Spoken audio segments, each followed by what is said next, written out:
Carilli, boa noite. Juliano, boa noite. Vou fazer uma pergunta para cada um. Carilli, queria que você falasse sobre o fato do Santos abrir 2-0 e tomar o empate com um jogador a mais em campo. E se você podia dizer o que te fez escolher Rainer e Patati para o jogo de hoje, por que da decisão de, do teu lado direito, você fazer essas mudanças visando esse jogo. E, Juliano, queria que você falasse, você como um dos jogadores mais experientes, o que dá para explicar para o torcedor vendo um Santos abrir uma vantagem e simplesmente parece que vai morrendo durante o jogo e toma o gol de empate, os 2 gols no segundo tempo. Esse Santos está em sinal de alerta novamente e é preocupante o momento que o Santos vive? Bom, boa noite. A escolha pelos jogadores foi pelo Rainer ter entrado bem contra o Paysandu, ter entrado bem contra o Guarani, para a gente ter força, velocidade pelo lado. O primeiro tempo ali funcionou, com o Patati flutuando ali, a gente chegando no campo deles com as inversões que a gente tinha trabalhado, né? Foi por isso da escolha dos dois. Boa noite. É constrangedor o resultado, porque nós fizemos um primeiro tempo bom, com volume, com domínio, abrimos uma vantagem de 2-0, tivemos um jogador a mais e não podíamos ter tomado o empate, ainda mais da maneira como foi. Nós falamos dentro do vestiário e no campo que a gente não podia dar transição para a Ponte Preta. E justamente para você ter um jogador a mais, essa transição ela não deveria existir. E foi assim que eles chegaram no primeiro gol. O segundo gol é uma fatalidade de futebol, que todo mundo pode errar, acontece. O jogador também é humano, ele também erra. E, infelizmente, isso nos trouxe um ponto negativo. Hoje tinha tudo para ser um jogo da redenção e acabou sendo um jogo frustrante para nós. Agora, nós temos uma equipe que é experiente, nós passamos por um momento de oscilação no primeiro turno, nós tivemos 4 jogos seguidos sem conseguir vitória e cabe a nós reverter isso.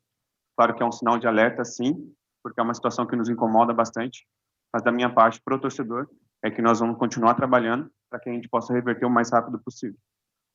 Carilli, como explicar para o torcedor mais uma frustração dessa? Como disse o Juliano, primeiro tempo na mão do Santos, o Santos foi para o intervalo com superioridade numérica, né? O camisa 10 deles, o Elvis foi expulso, e não conseguiu render. O que explicar para o torcedor nesse momento? E, Juliano, qual a parcela de culpa dos jogadores nesse segundo tempo do Santos que decretou o empate? Fico com a impressão que a gente voltou para o segundo tempo achando que o jogo estava resolvido. E o que eu mais pedi, que respeitasse o adversário jogando bem, fazendo por merecer, rodando a bola, tendo amplitude, tudo que a gente programou para o jogo, né? Fizemos um jogo lento, um jogo onde favoreceu a Ponte Preta na questão da marcação. Primeiro tempo, praticamente, eles não tiveram transição, mesmo 11 contra 11 não tiveram, e tiveram transição, a gente com um jogador a mais e ganhando o jogo. É algo que incomoda bastante, não pode passar, num campeonato tão difícil desse, jogando em casa, diante da torcida, abrir 2-0, e depois a gente voltar tão devagar que nem a gente voltou para o segundo tempo, né? Muito devagar, e isso fez o adversário crescer, acreditar e buscar um ponto importante para eles. Bom, a responsabilidade desse resultado é toda nossa. Nós, como jogadores, nós assumimos. Porque muito se fala de treinador, de esquema tático, mas, na verdade, quando está ali dentro de campo, a responsabilidade ela é nossa. Nós, por ser uma equipe experiente, abrir 2-0, é inadmissível a gente sofrer um empate como sofremos hoje. Então, a parcela de culpa ela é toda nossa. Nós tínhamos tudo para sair daqui hoje feliz, com uma vitória, e a gente acabou frustrando o nosso torcedor novamente. Então, fica aqui o meu pedido de desculpa ao torcedor, mas também a responsabilidade de assumindo.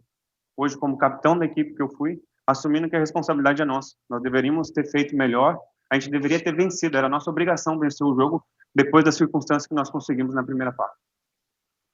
Carilli, boa noite, Bruno Melhores da Rádio Bandeirantes. Hoje a Vila Belmiro falou, após o gol de empate que o Santos sofreu e também após o final do jogo, com torcedores pedindo sua saída e também criticando o grupo de jogadores. Queria saber como você reagiu a isso e te ouvir sobre isso. E ao Juliano, O Santos emendou 4 jogos sem ganhar na Vila. Queria que você falasse um pouquinho sobre a dificuldade de fazer o resultado dentro de casa que o Santos vem tendo nessa sequência. Obrigado. Entendo, né? Dos últimos 12 pontos, fizemos 3 em casa. Dos 12 pontos disputados em casa, fizemos 3. É algo que deixa o torcedor muito chateado e nós também, né? Mas agora ir para casa, respirar, né? Amanhã é outro dia e já começar a pensar na próxima semana. Bom, essa situação de 4 jogos sem vencer na Vila nos incomoda bastante. Por quê? Porque nós somos muito fortes aqui. Nosso primeiro turno foi muito bom. E a nossa força está em casa, ao lado do nosso torcedor. Então, quando você não consegue o resultado dentro de casa, isso frustra o torcedor. Mas o que a gente pode fazer nesse momento é trabalhar, reverter, buscar pontos fora, recuperar o ponto que nós perdemos dentro de casa. O campeonato é difícil. A gente não entrou sabendo que seria fácil, não é. E vai ser assim até o final. Eu confio na nossa equipe, eu acredito naquilo que nós estamos fazendo. Agora, nós estamos num momento de alerta e de oscilação. E cabe a nós, jogadores, assumirmos a responsabilidade e fazermos mais e fazermos melhor. Boa noite, Giovanni Afonso do Varanda Futebol Debate. Primeiro para você, Carille, hoje mais uma vez você promove 5 mudanças e elas até surtiram efeito. No primeiro tempo o Santos fez um bom jogo, até merecia sair com um placar maior, mas na virada do primeiro para o segundo tempo o desempenho cai drasticamente e, como o Juliano trouxe, o resultado termina como constrangedor. Você sente que ainda dá para tirar a ambição desse elenco? Você ainda se sente capaz de dar a volta por cima dentro do Santos e fazer esses jogadores terem ambição pela vitória, terem ambição pelo título da Série B? Ainda dá para reverter essa situação com você no comando? E para o Juliano, hoje pela primeira vez na temporada, você é capitão da equipe, né? Mesmo com o Diego Pituca em campo, que foi o capitão ao longo de toda a temporada. Como e por que essa braçadeira chegou para você na partida de hoje? Muito obrigado. Sim, é um grupo qualificado e um grupo de homens. Bom, o Carille optou por me dar a abraçadeira nesse jogo, por uma divisão de responsabilidade. Eu acho que isso é justo nesse momento. No jogo passado foi o Gil, nesse jogo fui eu, talvez no próximo seja um outro jogador. Eu acho que são todos jogadores que podem estar representando a capitania do Santos. Então faz parte do nosso trabalho e a gente está aqui para servir. Juliano, na última coletiva aqui, eu perguntei para o Carille, né, sobre o ambiente do dia a dia, quando o treinador percebe que a coisa não está andando, como é que funciona. Ele pediu para perguntar para os jogadores, então, como você está aqui hoje, eu queria saber justamente isso. Como é que é esse dia a dia? Vocês acreditam no trabalho do Carille? Vocês conseguem compreender aquilo que o Carille está perguntando para vocês? Que você falou hoje, de novo, pedir desculpa para o torcedor, lá em Campinas. O Santos também fez um jogo muito ruim, o Carille também pediu desculpa. Queria que você falasse desse dia a dia, se vocês ainda conseguem entender aquilo que o Carille pede para vocês. E para você, Fábio, reforços estão chegando, né? Você pediu reforços, estão chegando reforços aí. Esse é um time que tem que dar resposta para ontem? Sim, nosso time já provou durante a temporada que não pode ficar assim, não pode aceitar, né, esses jogos, ter mais ambição para ganhar, entender o que é campeonato, respeitar até o fim, enquanto o juiz não apitar com 40, 50 do segundo tempo, que seja 51, que foi hoje o caso, o jogo acontece, né, continuar ligado, concentrado em tudo que a gente passa, né, esse é o papel meu, o papel do grupo todo. Bom, sobre o vestiário, eu vou ser sempre muito direto e muito transparente, porque sou eu. Eu não sei de onde surgiu essa situação para a imprensa de que os jogadores estão incomodados com o Carille ou com o vestiário. A minha concepção é que ele tem o time na mão, ele consegue passar as informações. Hoje aconteceu exatamente o que nós treinamos durante a semana, exatamente igual. Era um jogo de transição, no Jack repetia a bola, a gente conseguiu explorar os espaços que eram pelo lado do campo, podendo fazer cruzamento. Foi assim que nós fizemos um bom primeiro tempo. Então é muito fácil nesse momento chegar e colocar a culpa no treinador dizendo que ele perdeu o elenco. Não, nós assumimos como elenco, nós assumimos a responsabilidade, o treinador tem a nossa confiança e eu espero que o torcedor entenda que é um momento difícil, é um momento de oscilação, mas é que nós precisamos do torcedor do nosso lado. Carille, boa noite, Juliano, boa noite vocês dois, Pedro Larroca, Energia 97 FM. Primeiro para o Carille, o Elvis é expulso logo nos acréscimos do primeiro tempo. A partir do momento que o Elvis é expulso, qual é a análise que você faz dessa situação? Como é que você mudaria o time para o segundo tempo? O que você passa para os jogadores em relação à expulsão? E por que essa análise no segundo tempo deu errado até resultar no empate? E o Juliano, vocês falaram do quanto vocês se asseguraram em relação às transições ofensivas do adversário em velocidade. Você, como o coordenador de jogadas, o meia da equipe, por que mesmo com um jogador a mais o Santos criou tão pouco na segunda etapa? O que eu passei no intervalo, as mesmas orientações como se tivesse 11 contra 11. O jogo ia ter pelos lados e a gente chegou muito pelos lados, né, principalmente pelo lado direito no segundo tempo, um a mais, a gente conseguiu inverter a jogada lá, não terminamos bem as jogadas, né, de atenção, de ter cuidado com a transição. A gente ter o resultado, e a gente ter o resultado não pode tomar contra-ataque, por contrário, a Ponte que tem que dar o contra-ataque para nós. Foi essas orientações, dentro das características do time da Ponte, que a gente tinha analisado muito bem. Nosso segundo tempo, o desempenho foi abaixo, porque nós estávamos mais lentos na nossa construção. O fato de ter um jogador a mais, de ter o controle do jogo, nós achamos que o jogo estava resolvido. E nós vimos que o jogo não estava. Então, ainda assim, com o ritmo mais baixo, a gente ainda teve umas 2 oportunidades de marcar o terceiro gol e matar o jogo. Nós não conseguimos fazer isso, não fomos eficientes, não finalizamos bem. Chegamos no último terço e a bola a gente não conseguia acabar bem. E o primeiro gol, ele sai justamente de uma transição que nós tínhamos falado, não podemos dar a transição.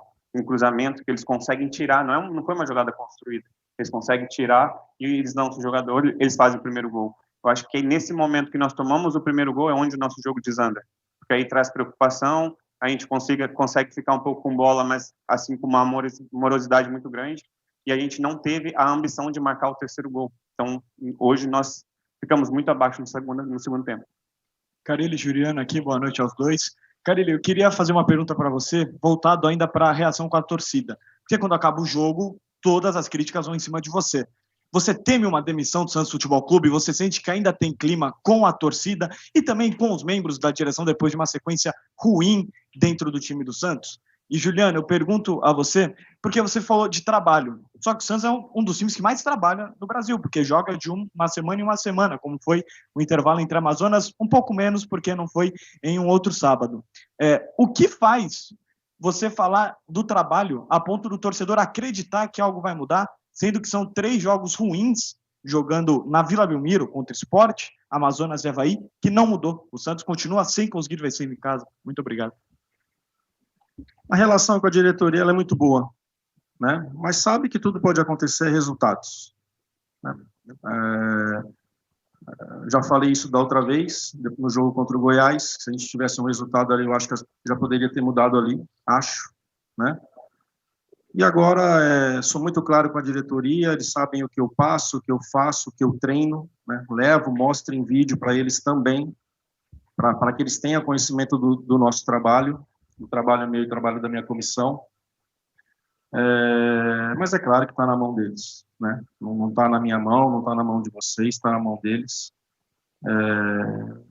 Mas a relação com eles ela é muito boa. A torcida eu não consigo, né? Não tem uma relação com a torcida. Nós aqui não temos. É o torcedor lá, nós trabalhando aqui, eu não tenho esse contato igual eu estou falando que eu tenho com a diretoria. Né? Não tem. Nós não temos. Carille, aqui no cantinho. Deixa eu responder. Desculpa. O que me faz acreditar no trabalho é saber que no primeiro tempo nós performamos, é saber que no primeiro turno, no momento mais difícil que nós tivemos, o nosso grupo deu uma resposta positiva. Então, o que faz acreditar no trabalho é a confiança que eu tenho nos meus companheiros. Só nós podemos reverter, só nós que jogamos, só nós que podemos vencer as partidas. Então, a confiança ela é plenamente nos nossos companheiros. Nós já fizemos isso uma vez e vamos ter que fazer de novo. Carille, aqui no cantinho. Eu lembro que quando apareceu a sondagem do Vasco, lá, acho que ainda durante o Campeonato Paulista, você comentou que você queria ficar no Santos, que você gostava da cidade, que você estava feliz em Santos. Você segue feliz em Santos? Você pensa em pedir demissão, de entregar o cargo? Sim, me sinto muito bem nessa cidade e não peço demissão. Carille, boa noite. Na primeira resposta ao Felipe Camargo, você citou um pouco sobre o Rainer. Eu queria voltar nesse assunto, que eu acho que ficou um pouco superficial sobre a escalação dele. Hoje você colocou 4 laterais em campo, Rainer, Rodrigo Ferreira depois, Souza, que saiu para o Rodrigo, e o Sherman, que entrou no Rainer. 2 falharam em gols. Só que a torcida estava questionando muito por que o Rainer foi titular. Eu até fui levantar alguns números, porque, como você falou, a gente acaba não tendo acesso a treino, não tem uma relação muito próxima. Então, procurando justificativas, procurando entender, eu fui buscar números do Rainer. E tanto em passes, cruzamentos, viradas de jogo, finalização, gols, assistências, dribles, desarmes, interceptações, os números do Sherman são superiores, tanto em média quanto no total, tentando aproximar os números. Foi difícil encontrar uma justificativa. Você citou que o Rainer foi bem contra a Guarani, e um outro jogo, perdão, Paysandu, obrigado. Mas eu gostaria de entender o que, então, que ele foi bem, o que ele fez bem nesses jogos para justificar, mesmo quando, por exemplo, números, que é o que a gente tem acesso, eu não consegui encontrar uma justificativa. Eu não gostei do jogo do Sherman contra o Guarani, né? Muito abaixo, o adversário entrando por ali, não criando, não jogando, e ele fez um bom jogo, marcou e chegou contra o Paysandu lá, quando o Rodrigo estava com o amarelo que eu faço no intervalo, e também faço em Campinas no intervalo, porque o Sherman não vinha bem no jogo, né? Por isso a escolha. Onde o primeiro tempo funcionou. Onde o primeiro tempo a gente rodou bola. Chegamos pelos lados, chegamos pelo lado esquerdo bastante ali com o Souza, com o Guilherme, com o Patati aqui desse lado, flutuando um pouquinho mais para que o Rainer passava. A gente conseguiu jogar no campo da Ponte Preta, né? Por isso a escolha. Carille, Juliano, boa noite aqui, Eduardo Jardim. A minha pergunta é a mesma para os dois. Vocês citaram, o Juliano hoje principalmente, o Carille contra o Avaí, se eu não estou enganado, falou a mesma coisa, da dificuldade do Santos rodar a bola de um lado para o outro. O Juliano citou no segundo tempo da partida de hoje. Isso já aconteceu também em outros jogos, como eu falei, o Carille cita, acho que contra o Avaí, se não estou enganado. Isso não é uma preocupação de vocês? Por que acontece de forma repetida? No nosso primeiro tempo a gente conseguiu circular bastante, cara. Bastante. Né? Pituca e Schmidt participando muito do início da construção, o Juliano flutuando ali junto com o Wendel, o Guilherme um pouco mais por dentro, o Souza mais espetado lá junto com o Rainer do outro lado. A gente conseguiu circular bastante. Assim, e por que a gente não conseguiu fazer isso no segundo tempo com um jogador a mais? Né? Esse é o questionamento maior, essa é a cobrança maior comigo, com os jogadores, de querer entender o porquê. Desrespeito? Achou que o jogo estava resolvido? No futebol a gente sabe que isso não existe, não pode, né? E a gente pagou pelas nossas atitudes dentro de campo. Fim da entrevista coletiva, muito obrigado, Carille. Tá aí, Marcão, fim da coletiva do técnico Fábio Carille, aqui na sala de imprensa da Vila Belmiro, Marcão. Tá aí.